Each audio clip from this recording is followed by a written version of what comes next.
नमस्कार दोस्तों, मेरी आज की इस कहानी का नाम है अभागन। अरे कुलछनी, कहाँ मर गई? कब से चाय मांग रही हूँ। पता नहीं कब ये मनुष्य इस घर से जाएगी। जन्म लेते ही माँ को खा गई और महीने बाद बाप को। आए दिन रूपा की चाची रूपा को इस तरह बयान करते बरसाती। रूपा को अपना असली नाम से ही याद नहीं रहता। अरे कैसे भी कोई रूपा ककर नहीं बुलाता। करमजली, कामचोरा, भागिन, ये सब सुनने को मिलता। रात दिन मेहनत करती पर प्यार के दो बोल के लिए तरसती। क्या होता है प्यार उसने कभी जाना भी नहीं।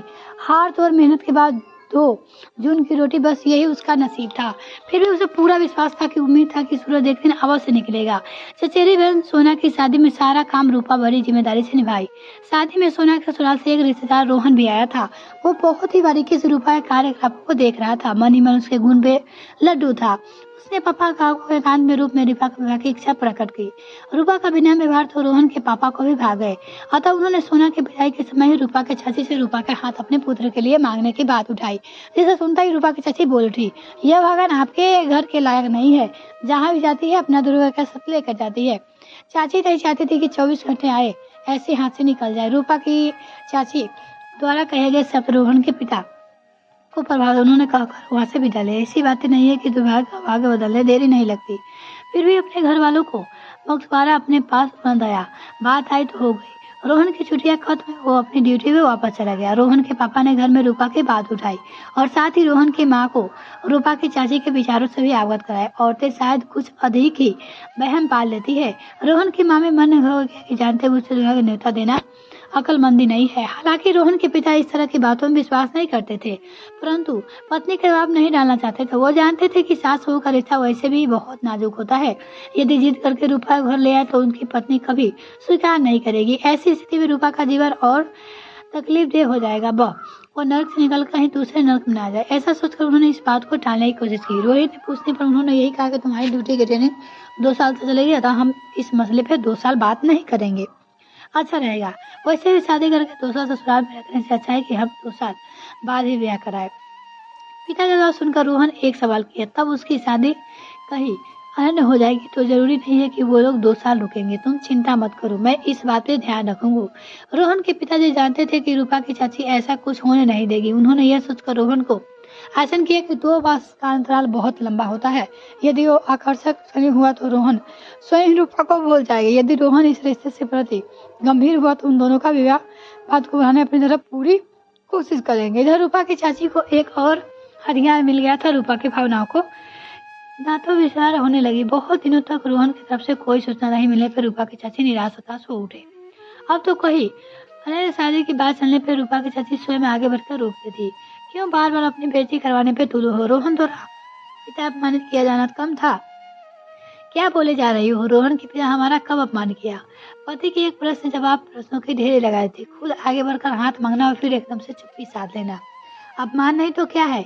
खुद ना खांसते एक बार यदि रिश्ता टूट गया तो सोना के लिए शर्मनाक स्थिति नहीं हो जाएगी? क्या चाहते हो इस आह्वान के दुआ का फल सोना भुगते? रूपा के चाचा ने चुप रहने में भलाई समझी। ज्यादा बहस करने पे उसकी पत्नी का गुस्सा रूपा पे ही निकलता। रूपा ने भी इस स्थिति को अपनी नियति मानकर स्वीकार लिया था। उसे भी आजीवन सब कुछ सहना ही था, कोई दूसरा विकल्प था नहीं। अपने ऊपर लगे अभागा के ठप्पे को वह किस आधार पे खारिज करवाती? दिन गुजरते रहे, बीच बीच में रोहन अपने पिता का रूपा का समाचार पूछता रहा। पिता भी उसे आसन करते हुए अपनी ट्रेनिंग का ध्यान देने के आग्रह किए। तो 2 वर्ष का समय गुजर गया। अगले सप्ताह रोहन की ट्रेनिंग पूरी होने वाली थी। रोहन के पिता को फोन किया तो अगले हफ्ते वहाँ पर आ गया। तब तक रूपा के चाचा जी बात कर ले, हम अगले ही दिन उनके घर चलेंगे। लड़की वालों को ज्यादा दिन तक लटका कर रखना ठीक नहीं है। इस रिश्ते के लिए क्या तुम सचमुच गंभीर हो? पिता के इस प्रश्न पर रोहन ने जैसे भड़क गया। ये कैसी बातें कर रही हो पापा? मुझसे 2 साल का लंबा वक्त मांगकर आप स्वयं पीछे हट रहे हो। मैं समझता था कि मुझसे ज्यादा आप उत्सुक होंगे इस बातें के लिए। मैं तो तय कर लिया कि मैं विवाह उसी लड़की से करूंगा। आप साथ नहीं जाओगे तो मैं अकेला ही चला जाऊंगा। रोहन के इस स्पष्ट निर्णय से उसके पिता मन ही मन चल पड़े।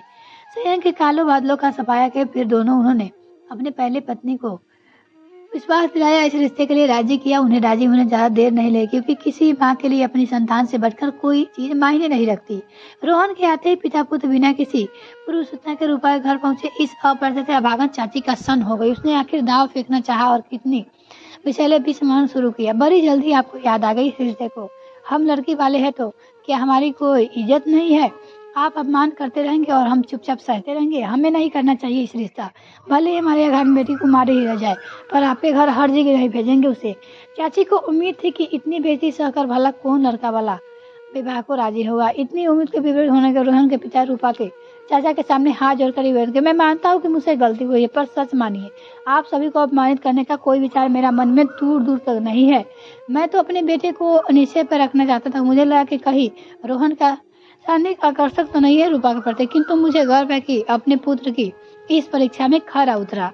कृपया आप मना मत कीजिए। रूपा के चाचा भला क्या कहते, उन्हें रूपा की इस सौभाग्य का विश्वास नहीं हो पा रहा था। उनके देह का रोम रोम रोहन उसके पापा के प्रति कृतज्ञ था। चाची की एक बार नकारने की कोशिश की, पर आभागन का दुर्भाग्य कहीं अपने परिवार पे भारी न पड़ जाए। बहन जी, ईश्वर का खेल कौन समझ सकता है, क्या पता इस घर से निकला ही इस बच्ची का सौभाग्य बन जाए।